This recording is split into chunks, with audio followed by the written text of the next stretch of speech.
All right, now we are live. Welcome everybody that's coming on in the room who is live today. If you are coming in later, definitely give me a hashtag replay later on. I am MarshaunO, your favorite life and relationship strategist, and I help Christian women that are married or in long-term relationships to start feeling disconnected and unloved and shift you to feeling heard, understood, and appreciated. Now, we're going to be talking about why it's essential to say I'm sorry for the health of your relationship or the health of your marriage. About a week ago, I actually talked about why it's important to forgive your spouse and how to actually get over those things.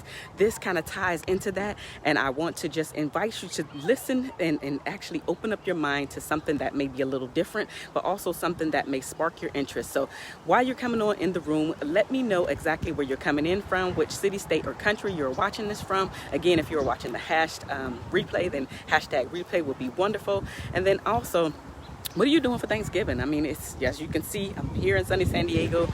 It is actually about a little under 70 degrees, so it's a little bit chilly for you, girl, but but it's still rather nice for it to be late November. Okay, so again, come on in the room. We're going to go ahead and discuss these 5 essential tips on why is it important to say sorry for the health of your relationship. I'm gonna go ahead and get started into the first one.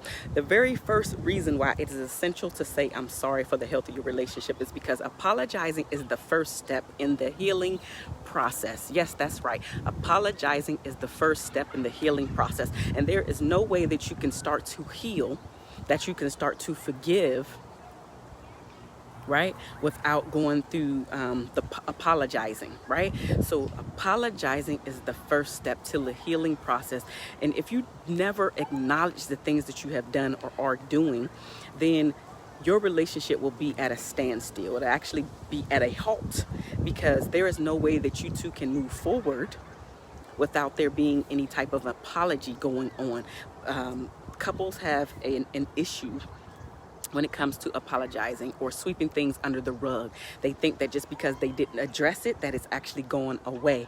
And that could be farthest from the truth, because anytime you have basically committed a transgression and you have yet to address it, then you are, my friend, being part of the problem itself. You're being a part of your own problem, because I know that there is something that you actually want out of the relationship. There's something that you want from your spouse, and unfortunately you will not receive it. You will not get it because you have lacked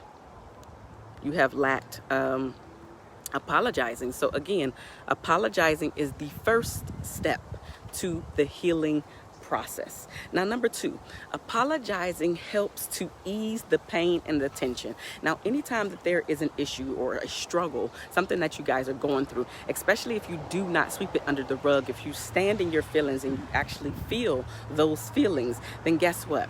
There is going to be some pain and some tension in the environment. There's going to be some pain in your heart, some pain in your feelings to say, you know what? I feel like my feelings were not taken for face value, that they were actually being taken advantage of, instead of feeling like your partner is making you feel worthy, making you feel heard, making you feel understood, and even taking responsibility for the part that they played in your feelings being hurt. Now, as a side note, we all have to take responsibility for how we're showing up. And so really no one can make you feel bad. No one can make you feel bad. The things that people say to you is something deep down inside of you. You have actually thought about yourself, and now it is basically a weakness, and they are bringing it to the forefront to you. And so because you have not dealt with that pain, right, now it's something that is tugging at your heartstrings. It's tugging at your heartstrings. So apologizing, saying I'm sorry, can actually ease the pain and the tension within your relationship. So keep that in mind. You definitely want to man up or woman up, take responsibility for your part, take responsibility for how you're showing up, take responsibility for the things that you are saying, the things that you are doing, and the things that you're not doing as well, right? So those things can actually harm you, but you want them to help you in your relationship. So by taking inventory on the things that you have heard that you're constantly doing wrong, or constantly, not thinking about, when it comes to your spouse's feelings. That is something that you need to take into account because it is going to make a complete difference for sure. Now, the third reason why saying I'm sorry is essential to the health of your relationship is because apologizing puts value on the relationship rather than each other's pride. Let me say that one again. Apologizing puts value on the relationship rather than each other's pride. Listen, pride is something that gets in the way of plenty of us. Pride gets in the way and like it's like you're struggling. It's like you're struggling because you want your partner, you want your spouse to hear you out, whether you're right or wrong, right? And so many relationships, so many marriages could be saved by saying the two words, I'm sorry. Again, it starts to help the healing process, right? It also eases the pain and tension within your relationship. And again, it's taking your pride and ego out of the picture versus leaving it there. So you're putting the relationship, you're putting your spouse's feelings above your own, and it's only going to help and strengthen your relationship versus making it go downhill. It's only going to strengthen your relationship. So keep that in mind. Please keep that in mind. You want to take your pride and ego out of your relationship as much as possible, because those are the things, those two are hindering and holding a lot of relationships and people back, building up the distance, continuously moving you two further apart instead of bringing you closer together.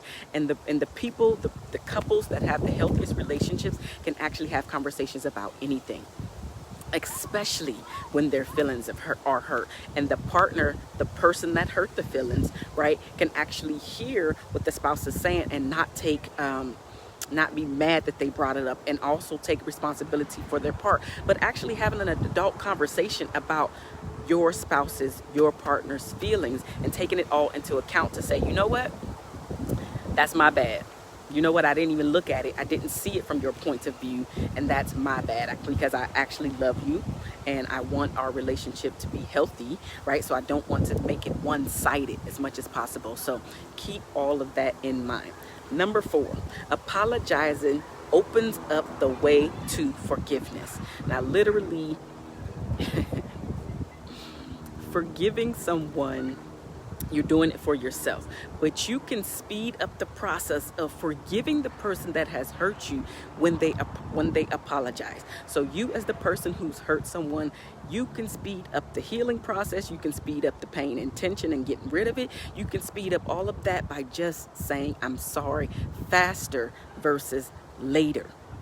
Right? So speed up the process, swallow your pride, swallow that ego, take it out of your relationship as much as possible, because this is how you're going to get a healthy relationship. This is how you're going to keep a stable marriage. This is how you're going to keep you happy as well as your partner happy. And remember, yes, you can forgive your spouse, forgive your partner without them ever apologizing to you. But why would you want to be in a relationship with someone that never apologizes? Like, literally, I was doing a live the other day, and someone made a comment that she's been in her marriage for 36 years and her husband has never once said, I'm sorry. Like, that has to make her feel so horrible, because he's always constantly blaming and putting the responsibility on her for how he's showing up and also how he's feeling. So he's doing X because she did Y. Like, no. That's not true at all. Like, we literally all have to take responsibility for who we are, how we're showing up, and it has nothing to do with our spouse at all, because you are the only person that can control your feelings. You are the only person that can control your actions, no matter what. And I know that seems tough at times. It's going to be hard at times. It's going to be hard to keep that restraint at times. But again, you have to remember that you are the only person that controls you. Yes, those words hurt, but once you calm down and you're able to actually explain the things that have hurt you and why they've hurt you, and actually come up with a solution to say, you know what, I would rather that you do not do this because it makes me feel like X, you have a better chance of making your relationship and even creating the relationship that you so seek. But you have to be able to speak up for the things that you know are right for yourself. All right, so now let's go on to number 5. The 5th reason why saying I'm sorry is so essential to the health of your relationship is because apologizing brings about humility.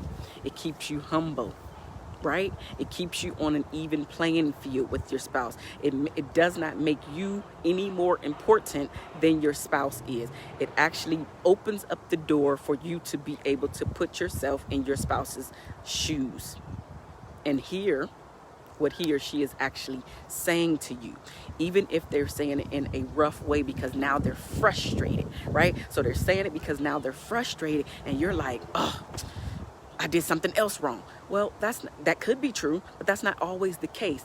Don't always make it about yourself. Literally open up the door and free up the space so your spouse can actually tell you the things that he or she is feeling when you're doing something wrong, as well as when you're doing something right. Allow the space for them to just be free and open up to you in any manner and have any conversation with you. And this is how we build deep connections. This is how we say, I love and married the one, my favorite partner, my best friend. This only happens when you can be open and honest and just free, allowing your spouse, allowing your partner to show up and to be him or to be her. Ladies and gentlemen, that is my time. Again, let me know if you are watching this live or if you're watching this on the replay. If you need any help, please let your girl know. And before I go, this is the last day that you will be able to download your free relationship relationship resource library. That link is bit.ly/relationship library. Again, this is going to be the last day that you can go ahead and download your free resource library, and this is going to give you some guides and some free tips and some free strategies so you can have them in your relationship toolbox and then reference them whenever you need to say, okay, all right, this is what I need to do, this is how I need to show up, this is how I need to address things, instead of doing it the way that I was doing it, which is not bringing me any results. When we keep doing the same thing over and over again, we are actually practicing the definition of what it means to be insane. So in order to get different results, you have to show up and be different yourself. I love you guys. There's nothing that you could do about it. Again, MarshaunO, your favorite life and relationship strategist, and I help Christian women that are married or in long-term relationships to stop feeling disconnected and unloved and shift you to feeling heard, understood, and appreciated. Now, I will see you next week. Bye, y'all.